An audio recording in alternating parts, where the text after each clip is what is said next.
He texted that he wasn't coming, but the man who would change her night was already here. 2 tables away, watching the surface of her water glass tremble in her shaking hand. Rain wormed its way down the restaurant's windows, drawing silver lines through the city lights. The place was the kind of modest Italian spot where candles made everything look warmer than it was. Forks chimed. Someone laughed too loudly. A violin on the speakers tried to stitch every conversation together. At a table for two by the window, Claire Morgan pressed her fingers into the strap of her second-hand purse and told herself not to cry. She had counted the cash twice before leaving her studio apartment. A 5 and some coins. Subway fare home if she didn't buy anything stupid. The date, her first in months, was meant to be the something different her sister kept recommending. At least eat somewhere nice, Anna had said, teasing, but also not. Give a decent man a chance. Her phone buzzed. A little blue bubble cut the night in half. Sorry, I'm not coming. Good luck. She read it once, twice. The third time felt like self-harm. Humiliation pooled in her chest. Hot, childish, impossible to swallow. So she set the phone face down and reached for the water she'd been nursing as camouflage. The glass rattled in its saucer when she lifted it. She tried to speak a sentence to herself that would keep her upright. You're fine. Leave now. Catch the late train. No one saw you. Someone saw her. He had the measured stillness of a man used to deciding when to move and when not to. Dark suit, not flashy. A watch that didn't need to be read to be expensive. Eyes that landed on details and stayed. He had been waiting for someone too, a coffee cooling beside the folded napkin in front of him. When he stood, it wasn't theatrical. It was as if a tide had turned and now there was only one direction to go. Don't go home hungry, he said, already close enough that the candle on her table reached up and painted a soft light under his jaw. His voice was careful, the kind used with frightened animals and furious children. Let me sit. Nothing more. Just company. Claire froze with her coat half off the chair.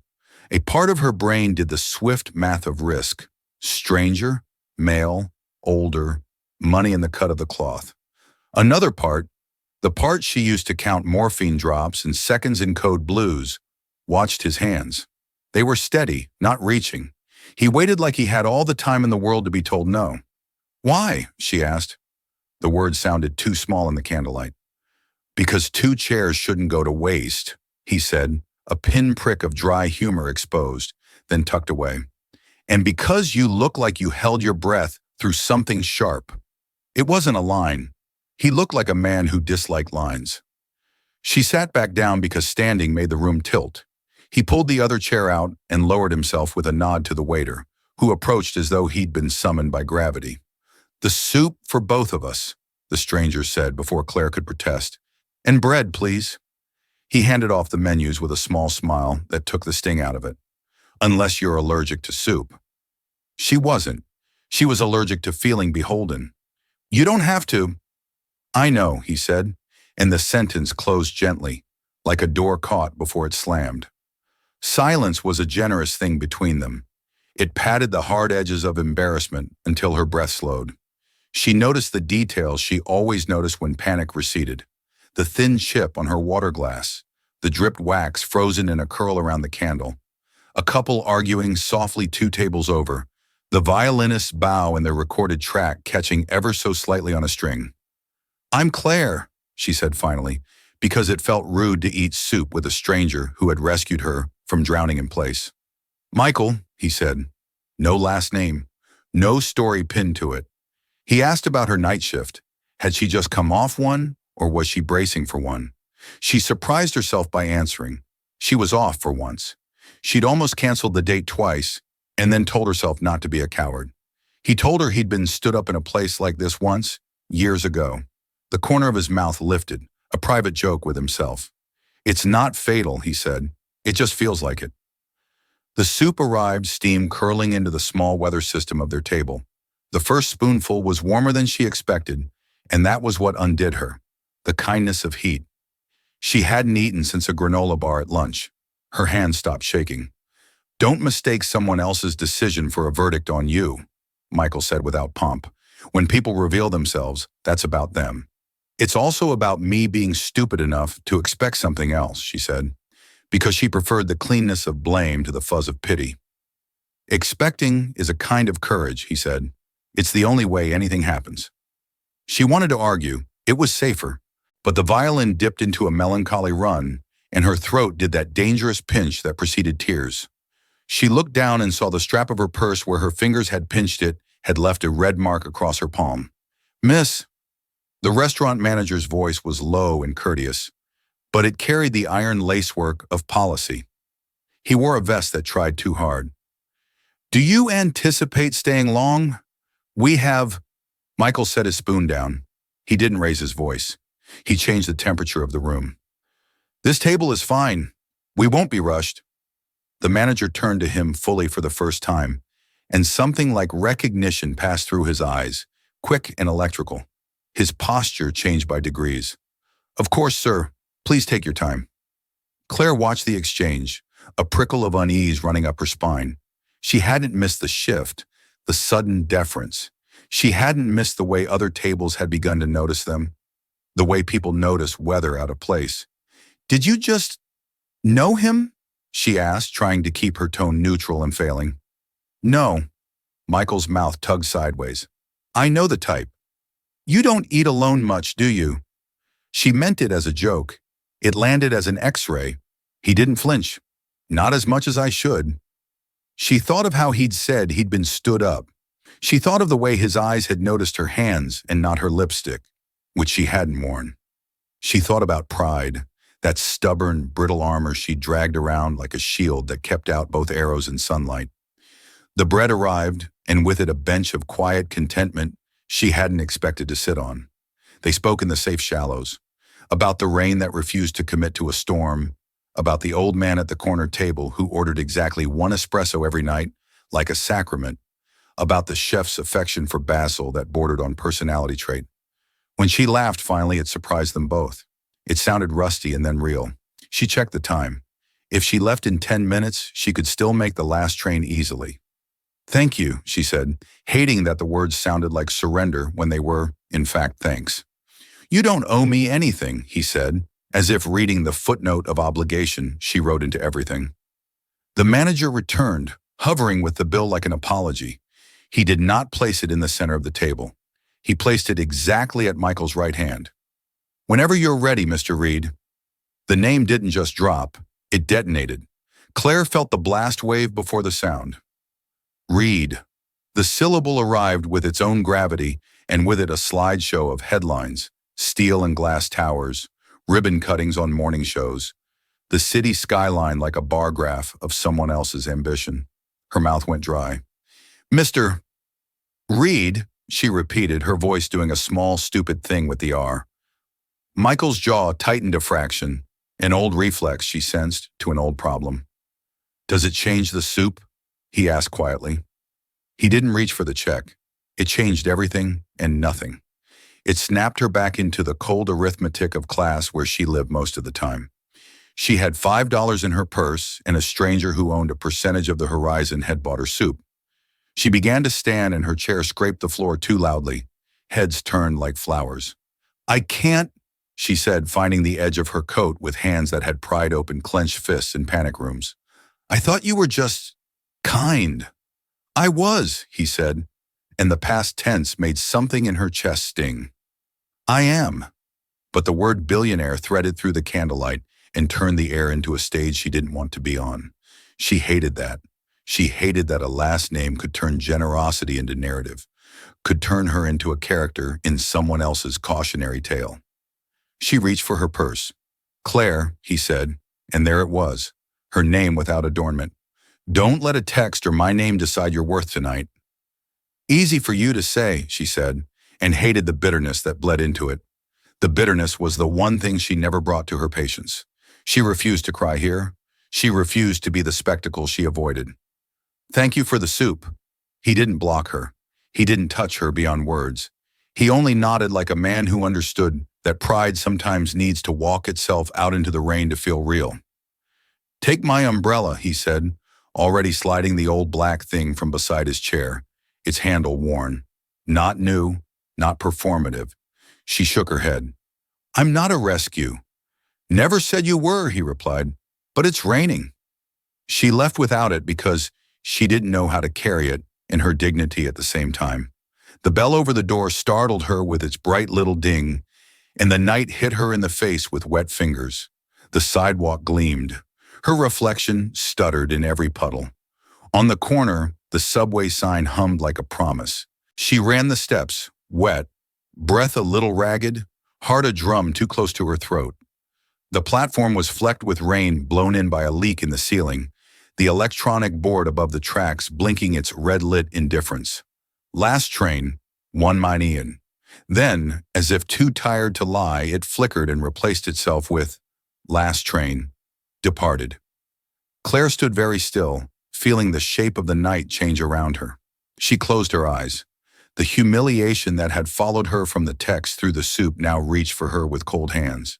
She went back up into the weather because there wasn't anywhere else to go.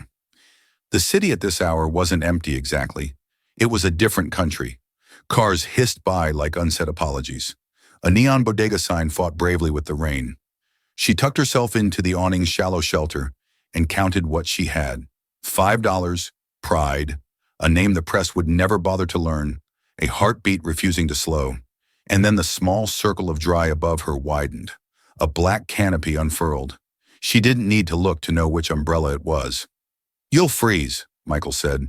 Not a command, not a plea. An observation made human. For a long second, she thought about refusing, because refusing was clean. But the rain threaded into the collar of her coat and found bone. And the truth was, she was tired of being cold. She stepped the smallest step forward. Enough to share the shelter, not enough to touch him. People would say it started here. She would always know it started when a stranger noticed the tremor in her glass. They walked without agenda, through a city that chose not to watch them for once.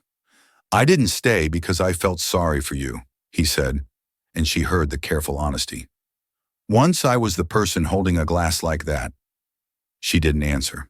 The umbrella's fabric ticked as the rain fattened. Somewhere a cab splashed through a lake forming at the curb, a careless comet. She kept her pace even. Does your last name change the soup? She asked finally, and it was a small surrender to humor. A small white flag she lowered to half-mast. It shouldn't, he said, but it seems to change everything else.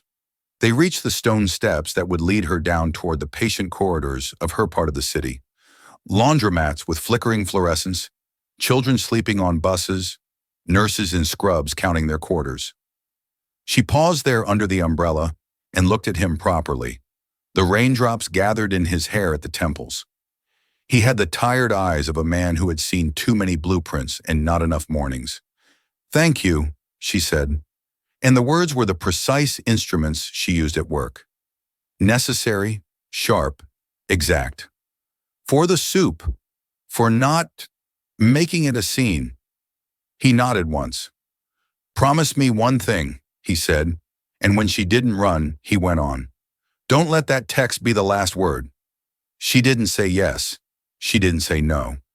She took the steps down, one by one, and the umbrella didn't follow. At the bottom she turned. He was still there, a dark shape under a darker sky, holding the line of dry like a small mercy. Later, months and miles from this night, she would understand that this was how a life turned.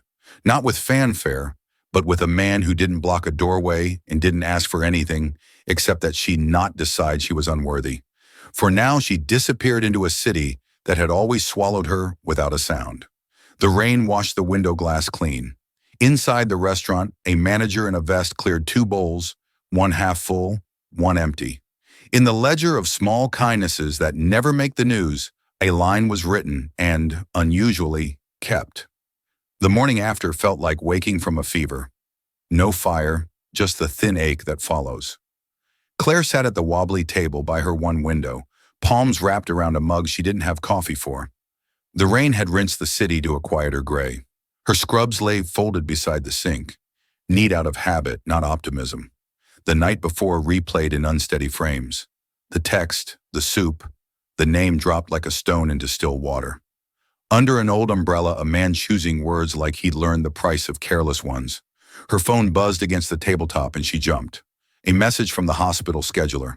One nurse called out, "Can you take the extra shift tonight?" She stared at it until the screen dimmed. The rent was due next week. Anna had already slipped her a grocery card under protest. Pride's voice and reality's voice argued in her chest. She typed back, "I'll take it." The relief she felt made her angry at herself. She dressed slow. The apartment's mirror, warped at the edges, offered her a version of herself she mostly recognized. Hair pulled back, under-eye shadows that powder never hid. The resolute line of her mouth when she braced for a long night. When she looked up from tying her shoes, she caught herself glancing at the door with a little start, as if the umbrella might be leaning there like a forgotten coat. She shook the thought away. Last night had been an intermission, not a plot. Across town, on a floor of glass bracketed by steel, Michael watched rain ghost down the windows of his office. He was dressed for a day measured in half hours. His assistant stood in the doorway with the agenda, regulatory approvals, an investor call, a board lunch. But he kept seeing a woman rewrapping her dignity in a restaurant where the candlelight made mercy look like a trick. He had told himself many times in his life to mind his business. He had built entire towers out of that sentence. But there were nights when a stranger's humiliation felt too close to the boy he once was, and last night had been one of them. "Do you need to push the lunch?" his assistant asked, politely neutral. "No," he said. "I'll be back." He sounded like a man who believed in returns. He ended up walking past the Italian restaurant at noon anyway, his pace measured so it looked like coincidence if anyone was watching. It wasn't. The manager had changed shift. The new one didn't recognize him until he was halfway to the door. Inside, the room had a different temperature in daylight. Less theater, more soup and workers on their break. The corner table where the old man blessed an espresso every night was empty and unblessed. The chair where she had sat was just a chair again. He stood there long enough to feel foolish and then left. He had already done more than he usually allowed himself. He had stayed when she fled. He had walked her to the stairs. He had asked for one promise and settled for none. By late afternoon, the rain thinned to a mist that made the city look like it had exhaled. Claire took the train early for her shift. She preferred the extra hour to unclench before the lights and alarms of the ward took over. Passing the hospital's donor wall, she paused out of habit to read the names the way other people read horoscopes. They were a kind of weather too. Families, foundations, corporations buying a sentence of immortality in bronze. Near the bottom of the newest plaque, there it was. Reed Foundation, block letters pretending to be humble. "Oh," she said, not aloud. The penny dropped without ceremony. She'd always assumed the name on buildings belonged to a person she'd never share air with, never mind soup. Seeing it now in the institutional font of gratitude gave last night a sharper edge. What she had felt under the umbrella, a space neither invaded nor abandoned, did not fit around that surname easily. She stood there for a beat longer, then went to clock in. There were vitals to take and patients to turn, and a medication cart with a lock that stuck if you didn't hold your breath when you opened it. The night got busy in that way that makes 12 hours vanish and brands them on your nerves anyway. A newborn swallowed more air than milk. A man detoxing shook as if his skeleton wanted out. A grandmother with a steady laugh needed her pills reorganized. She'd lined them up as if they were grandchildren. Between rooms, Claire chewed a protein bar too quickly and felt it lodge under her sternum. She washed it down with water that tasted faintly of tin and marched on. At 9:30, she left a patient room and found the corridor gliding around her like a moving walkway. Fatigue did that. If you didn't keep your eyes ahead, the walls swayed. She leaned for a second against the cool paint and closed her eyes. That was when she heard it, a voice she knew after only a night. Not his words, just the cadence, the patience in the pauses. She opened her eyes. At the far end of the corridor, near the elevators, a small group was gathered. Badges and suits, a hint of perfume that belonged to people who didn't wear scrubs. The hospital board, the CEO of the hospital doing his genial tour. Beside him, listening rather than insisting, stood Michael Reed without his dark armor of a jacket. Something subtle in him softened when he listened. She recognized it because it was how she listened to pain. He turned as if pulled by a string attached to that recognition, and their eyes met. Surprise flickered over his face, not the performative kind, the real kind that rearranges the mouth before the brain catches up. He excused himself gently from the circle with a word to the hospital CEO that read as permission rather than escape. He walked toward her like a man crossing a river he wasn't sure he had the right to cross. "You work here," he said, the obvious becoming an offering instead of an accusation. "I said I did," she replied. It came out sharper than she intended. She was mad at the bronze letters downstairs, not him. His mouth tilted. "I believed you. I didn't expect—" He gestured around them. Fluorescent lights, muted green walls, the specific blend of antiseptic and coffee that no candle could ever cover. "To run into you here." She folded her arms because they were shaking a little. "Are you here to buy another wing?" The tone surprised them both. Defensive as a reflex. "I'm here to listen about the one we did," he said simply, "and to ask where it's failing." It didn't sound like PR, and she hated that it didn't. She wanted to have a clean enemy to aim at. Down the corridor, the board group turned back toward a conference room, swallowed by double doors. The floor felt suddenly, mercifully empty. A pager wailed and was silenced. Someone laughed in the break room with a note too high to be relief. "I have 15 minutes, she said, remembering the clock and the patience and the bar under her sternum. "If you're planning to turn this into a scene, I don't have time." He glanced around at the unglamorous fluorescent fate of the place. "I don't do scenes," he said. "Not anymore." The cafeteria was mostly vending machines and a chalkboard that still advertised a Friday night meatloaf special from 2 weeks ago. A pair of residents dozed over textbooks, pens marking battle lines their brains had already abandoned. Michael set his jacket across the back of a chair like a flag of truce and fetched 2 paper cups of coffee that tasted as if the machine resented being asked. "You don't have to," she began. "I know," he said, half smiling into his cup. "It's terrible, but it's better shared." She snorted despite herself and winced at the sound. "I can't be seen fraternizing in here," she said, choosing the most proper word to make it sound absurd. "People talk." He nodded as if she'd told him the price of a permit. "Then tell me where to stand so I don't cast a shadow on you." No one had ever asked her that, not in those words.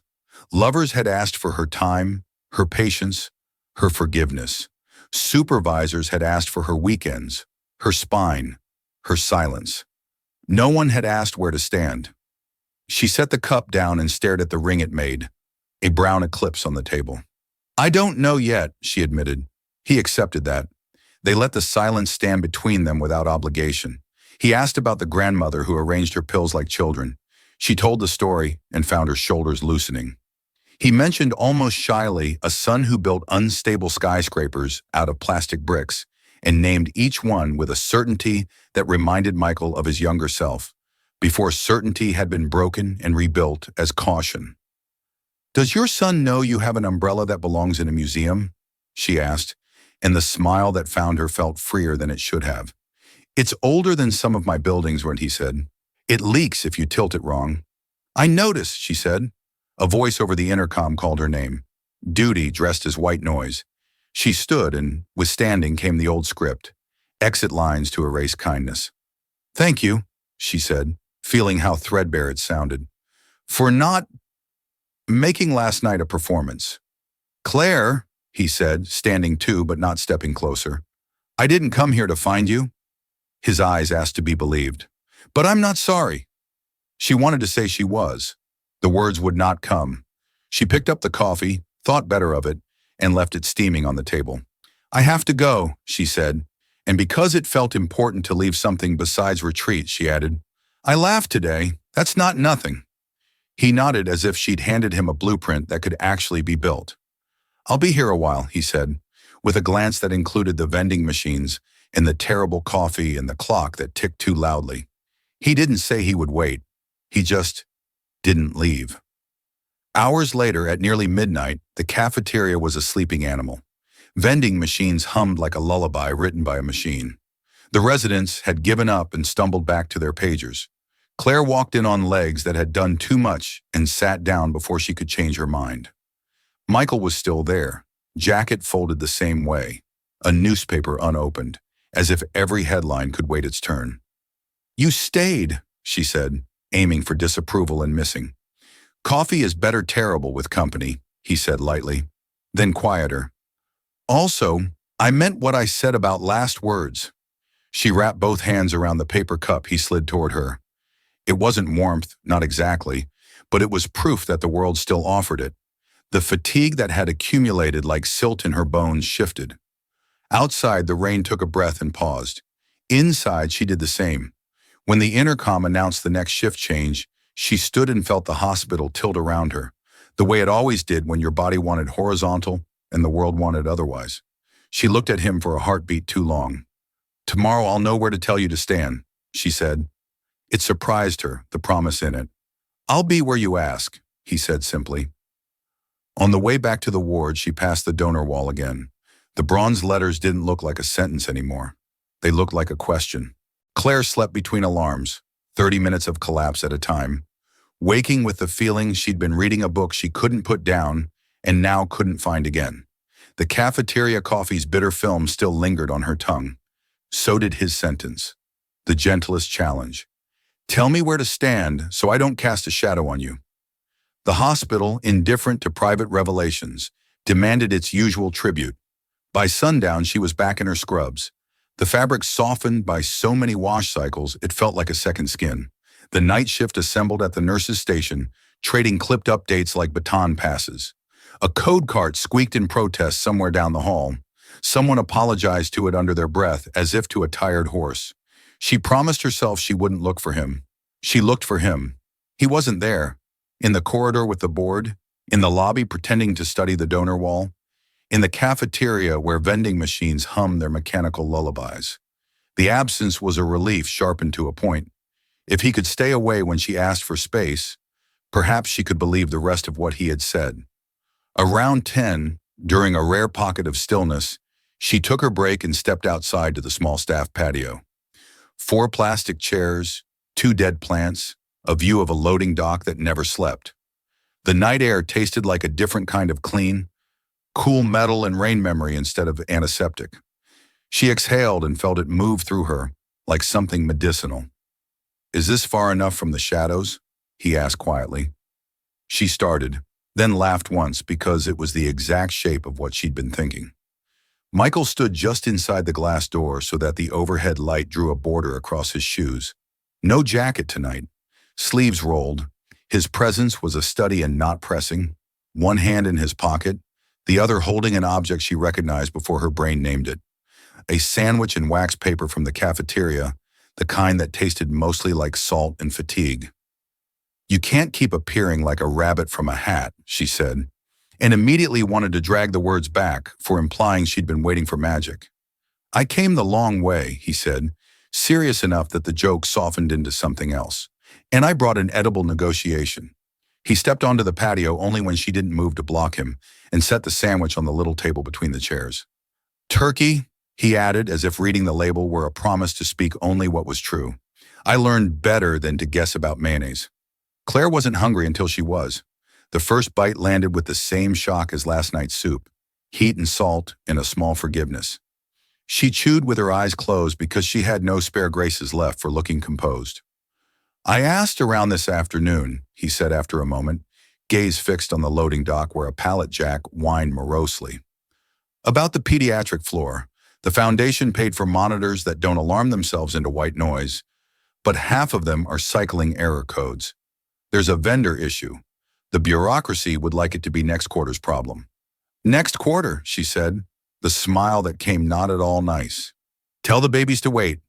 "I won't," he said, and the lack of drama in it made the sentence hold. She swallowed. "You don't have to fix everything you see." "No," he said, "I just don't like pretending not to see." They sat with the sentence. The patio light hummed. In the city's distance, a siren wrote its familiar line through the night and unspooled. Claire angled toward him. "What do people do when you pay attention?" She meant, do they perform? Do they flinch? Do they agree with you before you've spoken? "It depends," he said.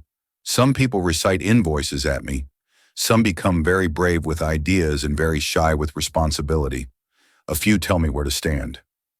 "Is that rare?" she asked, the bread softening in her mouth, the question sharper than she intended. He looked at her then, the look that cataloged without claiming. Rarer than it should be.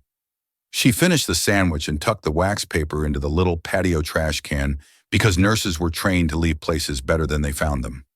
She could feel him watching her, not with hunger, but with a steadiness that undid knots. It was a new sensation, being observed without being reduced. I told my sister about you, she said, then frowned because it wasn't exactly true. She had said a man, and Anna had supplied the rest. Correction, my sister guessed. She thinks cameras grow on trees around men like you. She thinks shadows stain. She's probably right, he said, neither offended nor apologetic. About the cameras. Shadows are physics, not morality, but they make the same shapes either way. And what do you do with that? She asked. I build with more light, he said softly, and try not to mistake spotlight for sunlight. Claire held his eyes a second longer than was wise and felt the ground shift a centimeter. It didn't tilt. It came level, the way a floor does when a stranger braces it with a shoulder. The door behind them clicked open, and the spell of the patio returned to its usual weather. One of the residents, eyes like coins, pockets like filing cabinets, poked her head out, saw Michael, and did a double take impressive enough to be a cartoon. Sorry, she said, then to Claire in a whisper that could be heard in the next county. Is that? It's fine, Jaya, Claire said, doing the delicate dance of hierarchy. I am your colleague. I am also not about to gossip. Back in 5. The resident ducked back inside with a grin she tried to flatten and failed. The hinge squealed complaint. The moment, like a rabbit in a hat, was gone, but its outline remained. I can't have that, Claire said, gesturing toward the door. Whispers at work. It phrased the rope. I know, he said, and if he bristled, it wasn't at her. Consider this a reconnaissance mission. If you tell me never again, I'll obey. Don't obey, she said, surprising them both. Just don't make me spend my shift stitching up my name. He nodded, the shape of a vow without the burden of one. Tell me where to stand. Right now? She considered the geography of her life like a floor plan. Not the lobby, not the boardroom, not my station. A beat. The cafeteria. People ignore happiness there on principle. He smiled. Punishment by meatloaf. Exactly, she stood. I'm on in 2. If you're still here later, I'll take 6 minutes of terrible coffee. I'll be here, he said, and the words sat on the table between them with the same honest weight as the sandwich had. Back inside, the hospital took her in again. Warm hands, cool puzzles. The newborn's latch finally made sense after 3 different positions and a lullaby hummed off key. The detoxing man's shivers found rhythm and then ceased, his breath evening out like a tide coming home. The grandmother with pill children told a story about the first time she had seen the ocean. It sounded like something invented by a brilliant liar, which meant it was probably true. Between rooms, Claire caught shards of conversation that didn't belong to her. He's really here? No, I doubt it. My cousin saw him once at a fundraising gala and said he doesn't smile with his teeth. The words slid off her like beads off a slick string. Her job insulated her from many things, and with practice from this too. At 11:45, she found him where she'd suggested, the cafeteria's least desirable corner, where the light flickered and the soda machine made an occasional noise, like it was sighing about its past life as a jet engine. He had a paper cup and a newspaper he wasn't reading. The jacket remained folded like a well-trained dog. You followed instructions, she said, allowing herself the smallest curve of mouth. Old habit, he said. Engineers love constraints. You're an engineer? She asked, surprised. By training, he said. By temperament. He paused. By choice when I remember. They talked in those careful increments possible only in places where alarms can sound without notice. He asked her what she thought of the new charting system, and she told him what every nurse thought, but only some would say, that it stored liability beautifully and patient stories poorly. He told her about a building downtown that kept trying to leak from its own arrogance until they discovered the flaw wasn't in the waterproofing, but in a ventilation decision no one had questioned. Sometimes things we call systems are just habits given badges, he said. She almost said, welcome to a hospital. At midnight, the intercom announced shift change, and the air in the cafeteria altered as if someone had opened a window in a room where none existed. She stood because standing is what you do when the world tells you it needs you again. He stood too, but didn't block the path. He didn't ask for a plan. He offered a sentence like a railing. "If there's ever a door you want me to hold open," he said, "say." She thought of the donor wall. She thought of monitors that alarmed themselves into meaninglessness. She thought of the way the residents' eyes went shiny when they realized a senior physician had said their name without checking a badge first. "There is one," she said, surprising herself with how ready it was on her tongue. "The pediatric monitors. Don't let next quarter be a lullaby." "Consider it noisy this week," he said. She nodded once, felt something like a start, and then left before gratitude could turn her to glass. At 2 in the morning, the resident Jaya cornered her at the med cart with cheeks still too pink for the hour. "So," Jaya said, "not to gossip, but if I were to gossip hypothetically, would I be right that you are friends with the skyline?" Claire kept her face level and her voice kind. "You would be right that I drink terrible coffee with anyone who brings a sandwich." Jaya's grin widened. "I will bring 3 sandwiches if it gets the NICU a new ventilator." "Learn to write grants," Claire said. But she smiled after the resident had gone, because ambition had a way of making even the worst fluorescent light look a little like dawn. At 4, during a lull that felt illicit, Claire stepped back onto the patio. The dead plants didn't look deader. The loading dock said the same faithful vowels to the trucks. She leaned on the railing and let the cool air file the heat off her skin. Through the glass, she could see the edge of the cafeteria, the spot where the soda machine played its operatic sigh. He wasn't there. The paper cup, empty now, remained. She should have been relieved. Air moved in her chest like a new thing. She realized with a start that was not unpleasant, that his absence did not feel like abandonment. It felt like trust, like he believed her when she said she had a job to do. Toward morning, the hospital's timbre changed. Night shift voices thinned. Day shift shoes clattered. The sky whitened as if undercoat had been rolled on. Claire finished her charting with the economy of someone who knew how to land a plane with one engine. She clocked out, breath fogging in the early air. He was waiting at the curb, not with a car or a flourish, but with that same old umbrella. It wasn't raining, but he held it anyway, like a banner or a joke only they knew. The sight sent a quick, ridiculous warmth through her that she didn't have time to scold. "You didn't have to," she began. "I know," he said, and then, "I checked the vendor contract. The monitors will be addressed by Friday." He said it like, "and also the sky exists." She blinked too fast and blamed the air. "Thank you," she managed. Then, because it mattered to say the right thing to the right person, "for listening like an engineer." He looked down at the umbrella, then back up. "Tell your sister I'm not a hat," he said, and the line was so silly that she laughed. Actual teeth, actual throat. "Don't tempt me," she said. "She collects metaphors." They walked to the corner where her bus, not his car, would come. He didn't ask to drive her. He didn't offer an address that would rearrange her morning. He asked when she slept and nodded solemnly when she said, "On Thursdays." At the stop, he didn't say goodbye like an end. He said it like a comma. "Where should I stand today?" he asked. She thought of the cafeteria, of the patio, of the donor wall. She thought of the shape of her life and the crowding of other people's opinions, the ones gathering like weather she could feel, but not see yet. "Far enough to be invisible," she said. "Close enough to be real." He took it as coordinates. "Done!" When the bus came, she climbed on with that precise, careful step, the overtired use to avoid jolting the world. She chose a seat that let her see the sidewalk through the window, and she watched him for as long as she could. A tall man with a ridiculous umbrella in a morning that didn't need it, standing exactly where she'd asked him to. At the edge, not the center.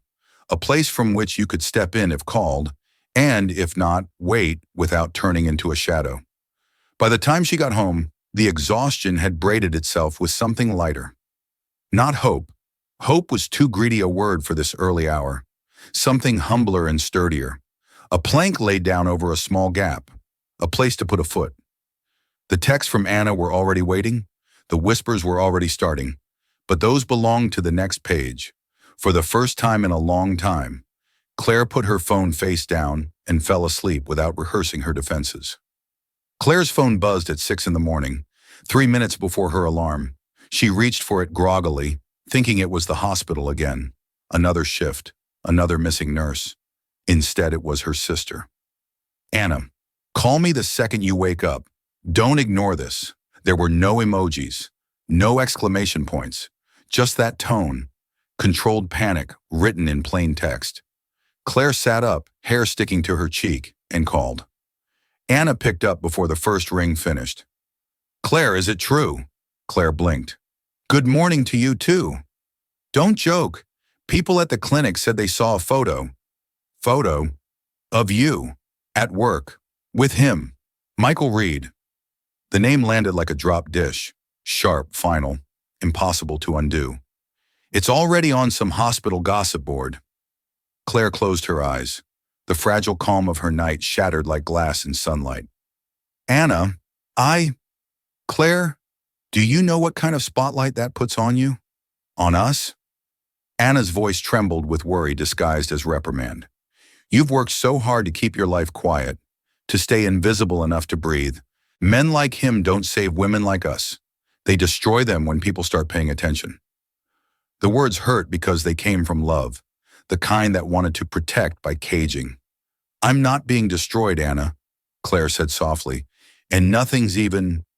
People don't care about facts. They care about stories, and now you're one.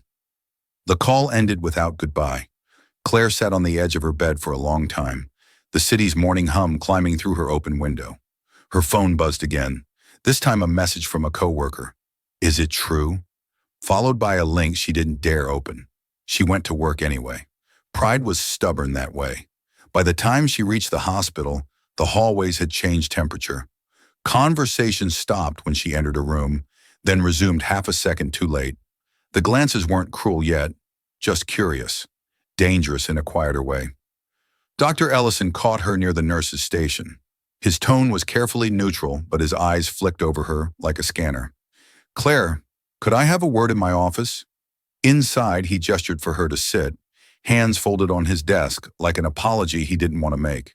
You're aware of the rumors circulating. Claire gave a small, steady nod. Yes. They're distracting, he said, hesitating. Patients overhear. The staff whispers. We can't control what the press or the internet does, but we can control perception inside these walls. You mean mine, she said. He sighed. You know how this works. You've built a spotless record here. I'd hate for something unofficial to cloud it. Claire's pulse pounded in her ears.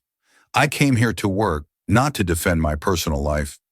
Then I suggest you keep it that way, he said gently, and maybe limit contact with certain individuals. Individuals like my patients? He winced. You know who I mean. She stood before she said something she couldn't take back. Yes, doctor, I do. That night she found him waiting outside the staff entrance. Not in a suit this time. A plain coat, hands in pockets, expression unreadable. Claire, he began, voice quiet. I didn't want to show up uninvited, but you did anyway. She wasn't angry so much as exhausted. He nodded once. Yes. She looked up at him under the streetlight, rain beginning to mist between them. They're whispering about me, Michael. Not you. Me. You'll be fine. You're a headline. I'm a scandal. His jaw tightened. I know what they're saying. Then you should know I can't carry that and my shifts at the same time. I can make it stop. No, she said sharply. You can't. You'll make it worse. The moment you touch this, it turns into a story about the billionaire saving the poor nurse, and I'm not your PR project. He flinched, not visibly, but she saw the pause in his breath, the flicker of restraint in his eyes. That's not what this is. Then what is it? She demanded, rain turning her hair into dark ropes. You show up. You fix things. You make promises. And she laughed bitterly. I start thinking maybe someone actually sees me, but all anyone else sees is you. The streetlight buzzed. Cars hissed past. He didn't interrupt. He just waited. When she finally stopped, trembling with anger she didn't know how to aim, he said softly. If you need me to disappear, I will. But understand something, Claire. Your worth doesn't vanish because others are too small to see it. If you walk away from me, let it be because you don't want me, not because they told you not to. Her breath caught. The rain blurred his face, turned the moment into watercolor. I don't know what I want, she whispered. Then take your time, he said. I'll wait. He did. For the rest of the week, Michael didn't appear. No umbrella at the curb, no late-night coffee. His absence was both relief and ache. The whispers didn't stop. In fact, they grew teeth. Nurses in the locker room fell silent when she entered. One intern, too new to know better, asked how it felt to date someone with their name on the building. Claire said nothing. She simply walked out, throat burning. By Friday, she almost texted him. She typed his name, then deleted it. Typed again, deleted again. Finally, she shoved her phone into her bag and left the hospital. The evening air was heavy with the kind of humidity that made everything stick. Clothes, thoughts, guilt. Across the street, under the halo of a flickering street lamp, she saw him. Not in a chauffeured car, not surrounded by staff. Just Michael, leaning against a modest sedan, hands in pockets, waiting like time itself had paused for her. He didn't move when she crossed. You stayed away, she said, stopping a few feet from him. You asked me not to cast a shadow, he said. So I tried. She nodded slowly, swallowing the lump that rose uninvited. But you still waited. I won't pretend I don't care. Traffic lights changed, painting red and green ripples over the wet pavement between them. The silence that followed wasn't awkward.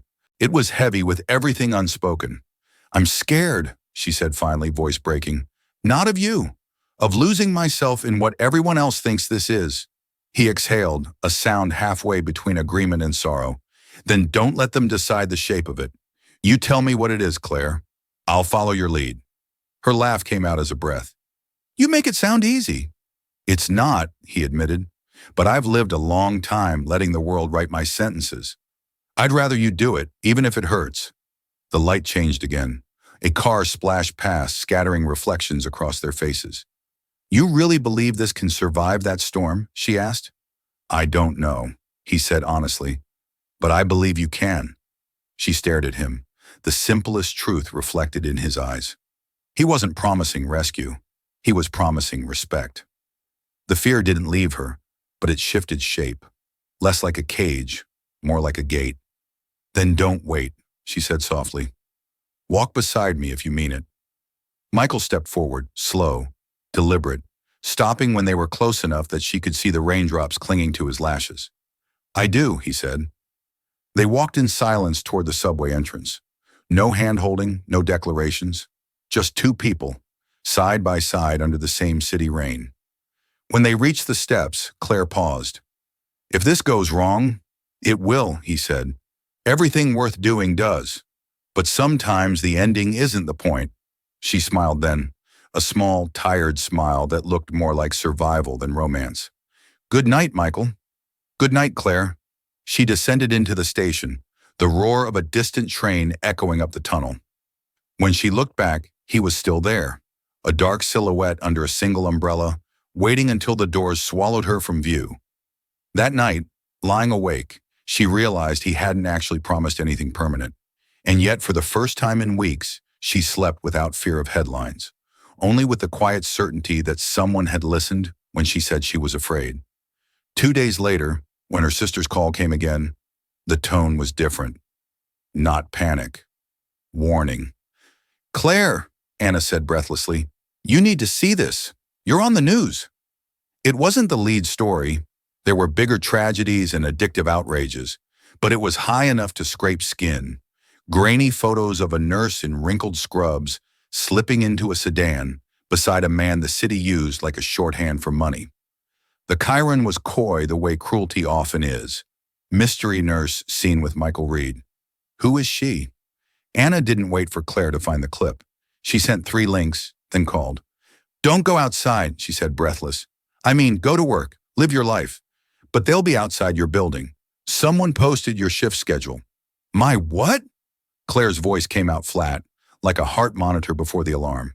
She stood at her window, the city's morning arranged as usual. A dog tugging a sleepy owner, a delivery truck shouldering the curb. The sky was an old sheet.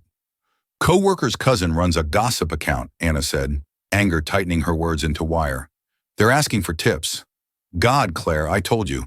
Attention isn't whether you can just wait out. Claire pressed her thumb into the chipped paint of the sill until it hurt. I have to go, she said, because she did. The hospital did not care about gossip. The hospital cared about bodies and pain and charts and whether you showed up when the clock said to. She shoved her hair into a knot, shoved her fear into the same place. On the sidewalk, two people with phones lingered as if they'd lost something. One raised a camera halfway, then thought better of it when Claire lifted her chin the exact way she did before walking into a room with a screaming child. Steady, small, unignorable. Inside, the hospital had been gently rearranged by rumor's hands. Conversations paused half a beat when she walked by. A patient's father stared and whispered to his wife with a look that made Claire feel like a television instead of a person. A resident flushed bright when she said, "Good morning," as if caught with a note she shouldn't have read. The first refusal came before 10. I'd rather have someone else, a young mother said, not meeting Claire's eyes. The baby in her arms slept with the slack-jawed peace that makes strangers want to stand guard. It's nothing personal, she added, which is what people say when it is. I just don't want distractions. It's your right, Claire said evenly. She handed the chart to another nurse with hands that didn't shake, not from habit, but from rage-taught manners. By noon, the gossip sites had names, not just shadows. A photo taken from the hospital entrance showed Claire walking beside Michael. No physical contact, no glare of a flash, just two people doing the simplest thing humans ever do together. Moving in the same direction. The comments did what comments do when people are free to turn strangers into mirrors for their worst guesses. At 2, Dr. Ellison called her into his office again and shut the door in a way he rarely did. He did not sit. Claire, he said, and his voice tried to build a bridge she could cross back to quiet. The board is concerned. The board? About my existence? About how it reflects on the hospital, he said, choosing the least offensive verb and failing. We value professionalism. We value privacy. We value focus. You value donors, she said before she could stop herself. He closed his eyes for a second, as if to gather restraint like supplies. Until this settles, he went on, we're considering suspension. With pay, of course, he added, as if that softened the shape of the blow. So you can take time and address the situation. The situation, she repeated, and the words were too big for her mouth. She imagined her name in a subject line. The situation. She imagined herself as risk, as liability, as a barb stuck in the hospital's smooth throat. She thought of the monitors on pediatrics, cycling error codes because a vendor had a backlog and a budget line had been filed under next quarter like a lullaby. You built this. She didn't mean the sentence as flattery or attack.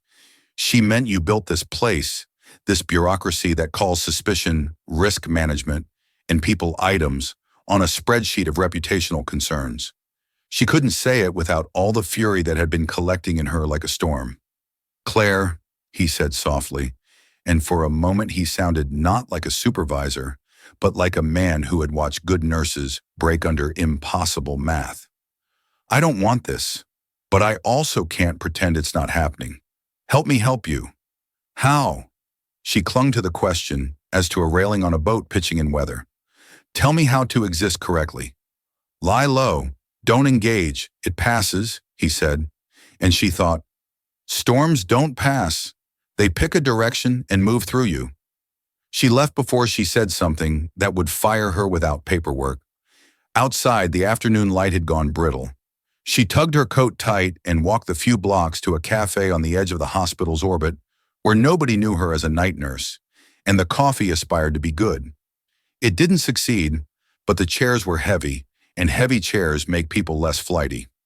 Michael arrived without entourage, exactly late enough to prove he had not been waiting out front to stage a scene. The bell above the door announced him with the same thin ding it gifted everyone. He looked tired in a way that had nothing to do with money.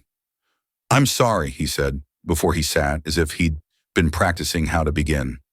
Don't be sorry, she said, because she'd been apologized to by people who were really asking to be forgiven for things they would do again. Be careful. He slid something across the table, a single page, folded. She looked at it without touching it, the way you look at a medical bill that's also a verdict. I wrote it, he said. No PR polish. Might be worse because of that. You don't have to use it. You don't have to read it. She read the first line anyway, because curiosity is a tyrant. She is not my scandal. She is my equal. The words broke something in her ribcage and let the ache in. She looked up, ready to accuse him of romance in the place where policy was needed, and saw that his expression wasn't soft. It was steeled. Not for a fight with her, for a fight on ground he knew too well. You can't say that, she said, but her voice did something traitorous on the second word. I already did, he said. That's not how it works, she insisted, and placed the page back on the table as if it might burn. You put out a statement, and it turns into a headline about you. Your decency, your gallantry. I get to be a footnote, or a cautionary tale, or a caption, the equal. She tried to smile and failed. It's almost funny. It won't be a statement, he said. Not unless you want it. He glanced around the room. 2 students mining their laptops for salvation, an older man stirring tea like clockwork. It could be a microphone. Together. The word together landed heavy with possibility and hazard. She thought of Anna's voice. Stories don't need facts. They need characters. She thought of Dr. Ellison's bridge and the water under it. She thought of babies and monitors and the way the residents lit up when someone said their names, in rooms where nobody remembered them otherwise. I don't have a team, she said, or a strategy. I have shifts and a rent due, and a sister who thinks cameras grow on billionaire trees. I have a team, he said dryly. It frightens me how much they like problems. But I meant, not as a production, as a stand. The word was small enough to hold, large enough to stand on. If she stood, she would be seen. She had craved invisibility half her life because it was inexpensive and safe. She had worn it like a good coat. She had also suffocated in it sometimes, alone in her studio, nursing cup ramen at 3 a.m, after pressing a hand to a stranger's pulse for an hour, and feeling that no one would ever know or care as long as the paperwork was correct. What happens if we do this and the hospital suspends me anyway? She asked, because fear likes specific maps.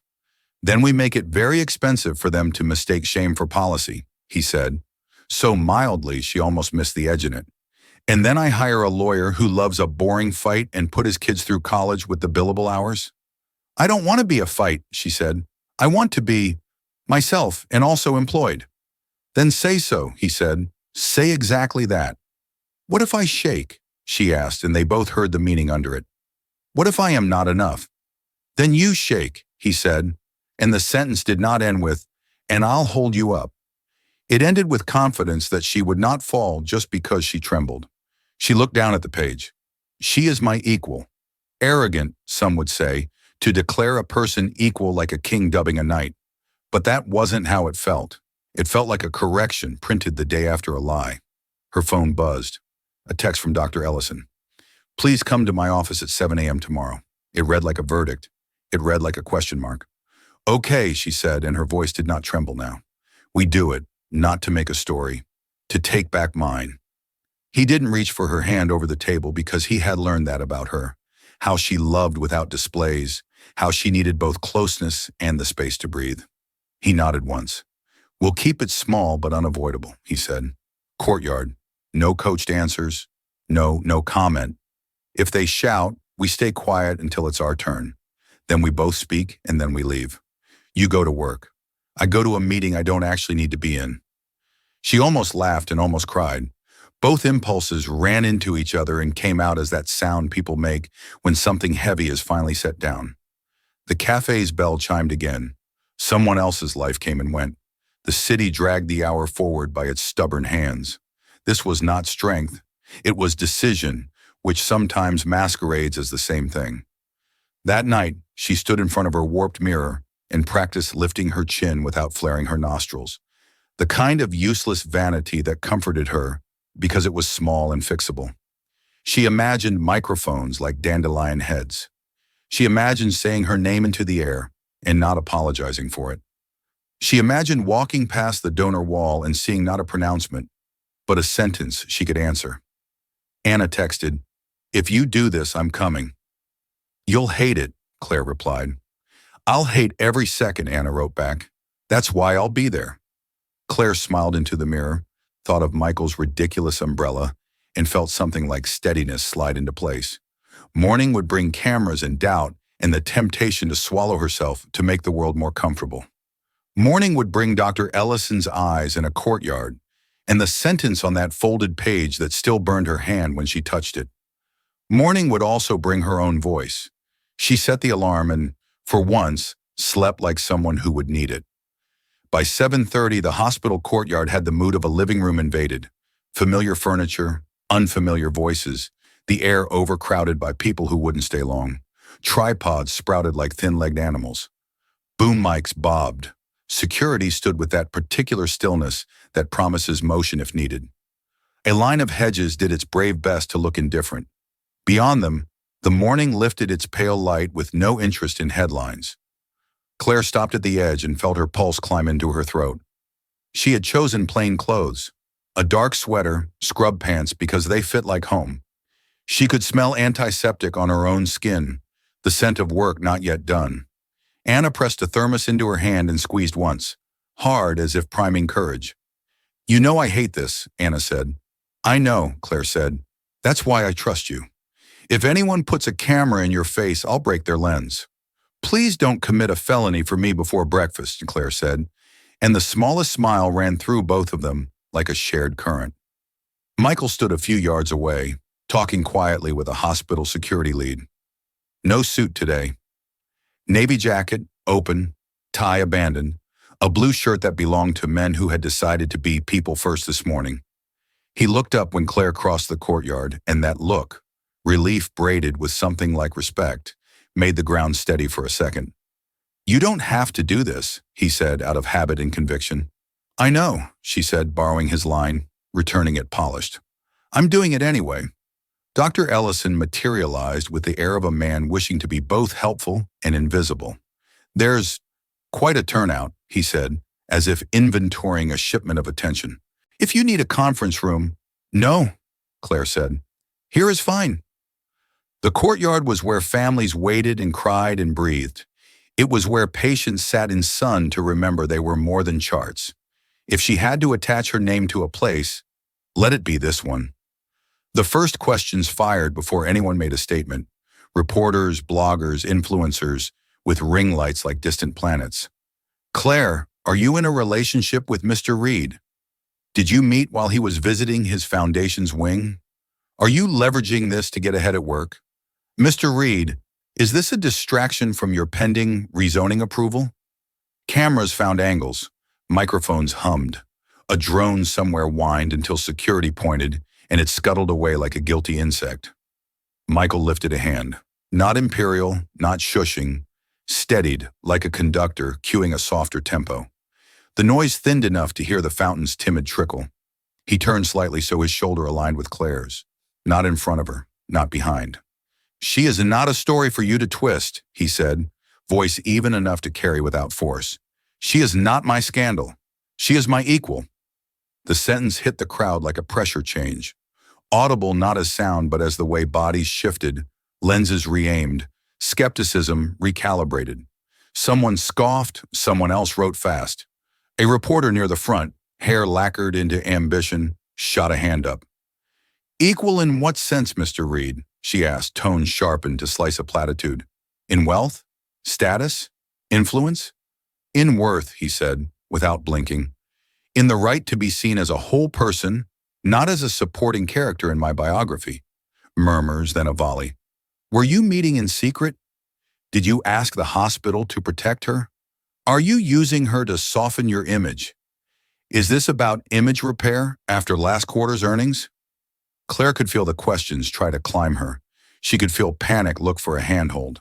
She reached for the thermos, took a sip of too hot tea, and let the burn anchor her to the body she lived in every day. Then she stepped forward the half step that makes the difference between background and voice. "My name is Claire Morgan," she said, and it steadied her to say it where she had said so many patient names in prayer and protocol. I am a nurse, I work nights, I have made mistakes in my life, and I've done things I am proud of, and none of them are a scandal. I didn't pursue anyone for money, and I'm not leveraging anyone for my career. I showed up to a date. He showed up to a table. That's all it was at the start.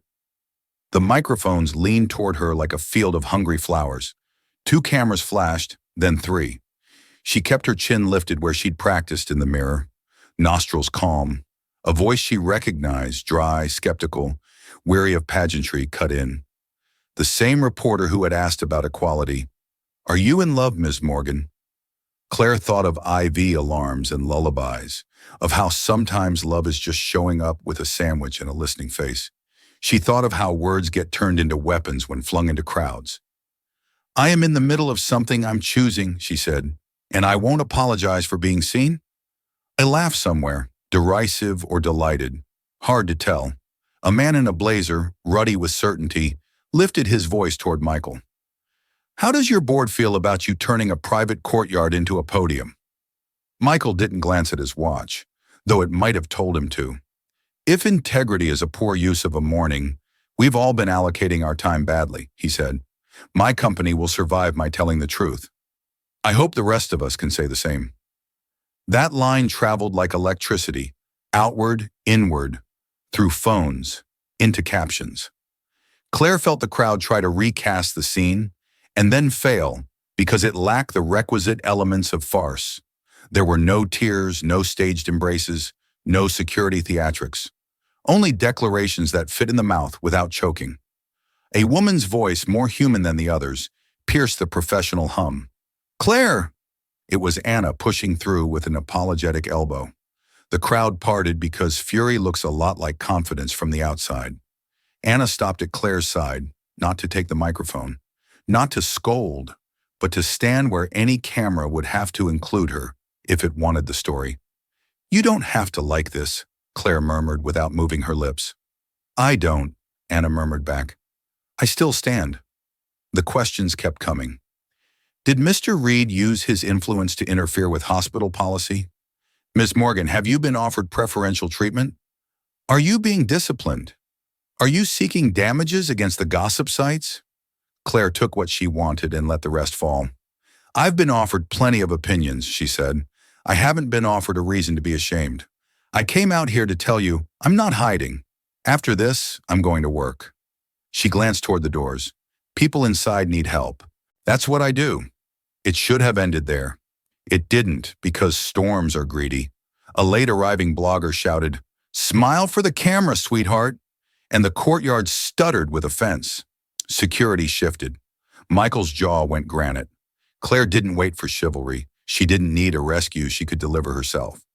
She turned to the voice, found the lens, and let every hour she had held an old woman's hand or steadied a panicked teenager pour into her tone. "Use my name," she said, "or use none." Silence followed, clean and hard as a slapped table. The blogger lowered the camera. "Thank you," Michael said to her. Low enough for only her and Anna to hear.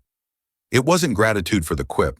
It was gratitude for reminding even him, professional at navigating noise, that a person can redraw a room with a sentence. They left without a flourish. The trick is to leave while the crowd is recalculating, before it knows what it has lost. Security opened a lane. In the corridor, the cool air felt like water after a run. Claire's knees were shaking now that nobody could see them. Michael didn't reach for her arm. He matched his pace to hers, half a step behind, exactly where she had asked him to stand. Inside, in a small conference room that smelled of coffee and policy, Dr. Ellison was waiting with a look that had learned something since yesterday and was trying to decide how to use it. "That could have gone worse," he said, "which is administrative, for you were braver than I expected." "I'm going to my floor," Claire said, "unless you need to suspend me before I clock in." He closed his eyes briefly, then opened them with the decision made. "Clock in," he said. "Let's see who we are under pressure." When she turned to go, he added, not quite meeting her gaze, "And Ms. Morgan, Claire, if any patient refuses your care because of this, come to me. We'll address it without punishing you for their fear." That small sentence felt like a small opening in a sealed room. Air moved. Michael stood as if afraid to disturb the balance that had just been achieved. "Do you need anything?" he asked. "Sleep," she said, which made them both smile because it wouldn't happen. And for the pediatric monitors to stop singing error codes. "I called the vendor's CEO at 6, he said. "He loves problems too much. They're here at noon, and the invoice won't wait until next quarter." "Good," she said. "Tell him the babies don't bill by quarters." He hesitated, then offered very softly, "You were—" "Don't," she said, and the word was tender. "I can't carry praise right now. I'll trip on it." He nodded. "Then I'll put it on the shelf for later." He glanced down at the battered umbrella leaning against the wall, ridiculous and loyal. "Where should I stand today?" She considered the map of the day, the cafeteria, the donor wall, the on-call room where daydreams go to die. "In the background," she said, "and if someone starts rewriting what happened out there, step forward and say the line again." "The equal one?" he asked. "The equal one," she said, and felt the knot in her chest ease as if someone had remembered the right word in the right language.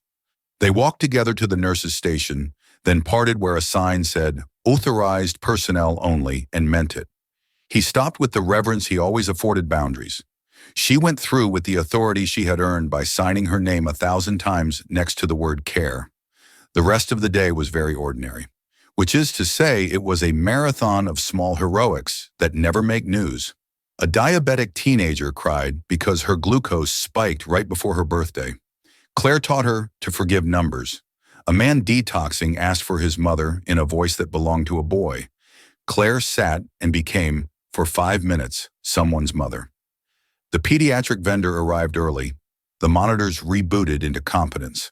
The residents, braver today, asked her to review a dosage, to tell them the unglamorous tricks that get IVs into reluctant veins. She taught because that is another word for love. In the afternoon, at the tail of visiting hours, a woman stopped at the station with a tentative smile. "Are you the nurse from the thing?" she asked, gesturing vaguely courtyardward. "Because my sister said she saw you on her lunch break and—" "I just wanted to say my daughter's in 3B and you took care of her last month, and I don't care who you walk beside. You walk beside us." The woman's eyes filled. "Thank you." Claire swallowed once, hard.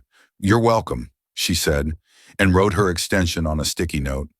When she finally stepped out into evening, the courtyard had returned to its old life. A family sat with takeout, arguing gently about fries. A volunteer wiped down benches. The hedges pretended they had not hosted history. Michael leaned against the low wall, the umbrella propped like a staff in a fable. He raised an eyebrow. "Permission?" "Far enough," she said, smiling. "Close enough." They didn't speak of courage or storms on the walk to the corner. They spoke of Anna's thermos recipe, of the residents' grant idea, of a Lego skyscraper that had collapsed gloriously and been rebuilt with even more windows. The city moved around them, deciding whether to care. For once, it felt like the decision was theirs to make. Autumn crept in softly, replacing the hospital's sharp summer light with a gentler gold that made even exhaustion look cinematic. The courtyard, once a stage for microphones and flashbulbs, now belonged again to pigeons and parents with coffee cups. Claire had walked through it every day since, past the benches where strangers had whispered her name, past the fountain that no longer remembered cameras. 2 months had passed since that morning, enough time for stories to fall out of rotation, enough time for rumor to grow bored, but not enough for forgetting. She still caught her reflection in elevator doors and wondered who the world thought she was. The nurse with the billionaire, the nurse who talked back, the nurse who didn't cry. Each version contained a shard of truth, but not the whole. The truth she thought lived somewhere in between, the quiet rhythm of showing up, the hard grace of staying. The hospital had kept her. Dr. Ellison had called her into his office one morning with paperwork and a sentence that landed like an olive branch. "You've weathered worse than most, department," he said, "and your patients seem to like storms." "I'm not going anywhere," she'd replied. And she hadn't. Her shifts stayed brutal. 12 hours bled into 14. She went home to her little apartment that still smelled faintly of antiseptic and rain. Her paychecks arrived on time. Her rent checks vanished on schedule. The world had stopped calling her name loudly enough to ruin her sleep. Still, every once in a while, she'd look up from her charting and find someone standing in the doorway of the ward. A delivery volunteer, a father, a consultant, and for half a breath, she'd expect him. Michael didn't come every day now. Sometimes a week passed without a sighting, and then he'd appear like punctuation at the end of a sentence she didn't know she'd been writing. No grand entrances, no fanfare. Just a nod across the corridor, a small smile that said, "You still here? Good. Me too." The gossip columns had moved on. The next scandal was shinier, the next nurse prettier, the next billionaire louder. But the ripple they'd made lingered in quieter circles. Nurses who told her they'd stopped apologizing for speaking up. Residents who joked that maybe compassion was trending again. Patients who looked her in the eye with the curiosity reserved for people who've lived through fire and stayed kind. It was a strange kind of fame. Fleeting, honest, undesired, transformative. One crisp Saturday morning, she finished a double shift and stepped outside to find the sky bright as new glass. The hospital's front garden had turned amber overnight. A familiar voice floated through the sound of car doors and chatter. "You look like someone who's been awake since Tuesday," Michael said. She turned. He was leaning against a park fence. The same worn black umbrella balanced loosely in his hand. Its edges were frayed, the handle nicked, but he carried it like a relic. "Friday, actually," she said. "Tuesday's still on back order." He smiled. "Can I walk you somewhere that isn't fluorescent?" "I was going to sleep." "Then let me walk you to sleep." They started down the sidewalk, slow, the rhythm unforced. She'd stopped asking how he found her. He'd stopped pretending it was coincidence. The silence between them had grown comfortable, the kind that doesn't need filling. The city was different now, colder, maybe kinder. A vendor whistled at his cart, scattering pigeons. A child in a red hat tugged at his mother's sleeve, pointing at a passing ambulance. Claire's steps were slower than usual, her muscles catching up with the idea of rest. "Your company survived the integrity incident," she said lightly. "It did. You're bored?" "Half of them tried to resign," he said. Then they noticed the stock went up after the courtyard speech. Conviction sells better than silence. She shook her head, smiling despite herself. "That's terrifying."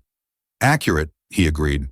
"But we made a few policy changes. Pay transparency, mentorship programs, a diversity committee that actually has teeth. And a CEO who sometimes brings sandwiches to hospitals?" He tilted his head. "That one's purely extracurricular." They reached the park, the same one they'd walked through on the night the umbrella first opened above her. The trees were in their theatrical stage of dying, leaves spinning down like confetti for no one's celebration. She stopped by the bench where they'd first spoken without armor. "Feels smaller," she said. "You grew," he said simply. They sat. Wind brushed hair across her face. He reached up instinctively to move it, then hesitated halfway, respecting the air between them. She tucked the strand behind her ear herself. "I used to think pride was what kept me standing," she said after a moment. "Now I think it was just fear in a prettier coat." "Fear has taste," he said. "It teaches you which fights matter." She looked at him then, really looked. The faint silver at his temple, the small crease at the corner of his mouth that appeared only when he smiled for real. "Do you ever regret it?" "What?" "Pulling me into the storm." He thought about it, long enough that the question stopped feeling rhetorical. "I regret that the world needed a storm to notice you," he said. "Not that I saw you in it." Her throat tightened. "That's unfairly good," she said, half laughing, half near tears. "I had time to rehearse," he said. "My son keeps asking when you'll come for dinner again. I told him soon." "You shouldn't make promises for me." "I didn't," he said. "I made them for him. You can still choose whether I break them." She exhaled, watching a leaf spiral into the fountain. "You know, I used to think choice was a word rich people invented to make life sound poetic. Most of us just survive what's handed to us. And now? Now I think survival is a choice," she said, "and I'm tired of choosing the smaller version." He turned to her fully. The morning light caught in his eyes, soft and patient. "Then don't." She didn't. She took his hand. Not dramatic, not trembling, just quiet certainty, like signing her name on a form she finally understood. His fingers tightened slightly, reverent rather than possessive. For a while they just sat, the city going about its indifferent miracles around them. The fountain splashed its small applause. The air smelled like leaves in the first whisper of winter. Anna appeared at the park gate a few minutes later, clutching 2 coffees. When she spotted them, she hesitated, then smiled. A real one this time, stripped of worry. She raised a cup in salute and didn't interrupt. "You got her approval," Michael murmured. "I think she's just glad I'm not crying in a break room anymore." That counts as progress. When the wind picked up, he opened the umbrella automatically, sheltering them both. It was the same one that had begun everything, the same worn thing that refused to die. Rain wasn't falling yet, but the gesture made her heart twist. "You know," she said softly, "we could buy a new one." "I know," he smiled, "but this one's seen enough storms to earn its keep." They began walking again, the umbrella hovering like a small promise above them. As they reached the hospital gates, a group of nurses on break spotted Claire. One of them, Jaya, the resident who'd once blushed at gossip, called out, "Hey, celebrity, shift's over or just starting?" "Neither," Claire called back. "Just living." Jaya grinned. "Good for you." Claire felt the words settle warm in her chest. For the first time, she realized she wasn't bracing for whispers anymore. The world had opinions, yes, but it had also moved on and left her standing upright in its wake. Michael held the gate open. "You've become inconveniently inspiring," he said. "Occupational hazard." He tilted his head toward the hospital. "Want a ride home?" She hesitated, then shook her head. "Not today, I want to walk." He nodded once, a man who'd learned how to hear boundaries as affection. "Dinner then? My son's threatening to cook." "That sounds dangerous." "It is. That's why you should come." She laughed, and it came easily, unguarded. "Okay, I'll bring dessert." When he walked away, she stayed by the gate for a while, watching him merge with the city crowd. He didn't look back. He didn't have to. Some connections don't rely on glances. They hum quietly under the noise, steady as pulse. Claire turned toward the hospital entrance. The sliding doors hissed open, releasing a breath of sterilized air that smelled, to her surprise, like home. She wasn't the same woman who had once sat in a restaurant, clutching a purse she couldn't afford to lose. She wasn't the woman who mistook invisibility for safety. She was the one who stayed when the storm came and walked out dry. Later that week, a small article appeared on a health blog, buried between stories about flu season and budget approvals. Nurse Claire Morgan returns to work after viral scandal, now leads patient advocacy project, funded by Reed Foundation. No gossip, no insinuation. Just a photo of her laughing beside a child holding a new monitor in pediatrics. No one wrote headlines about what happened next, but if they had, they might have said, "The world blinked. She stayed." And if anyone had asked Claire to sum it up herself, she would have said only this: "Sometimes the table meant for two becomes the place where your life begins again."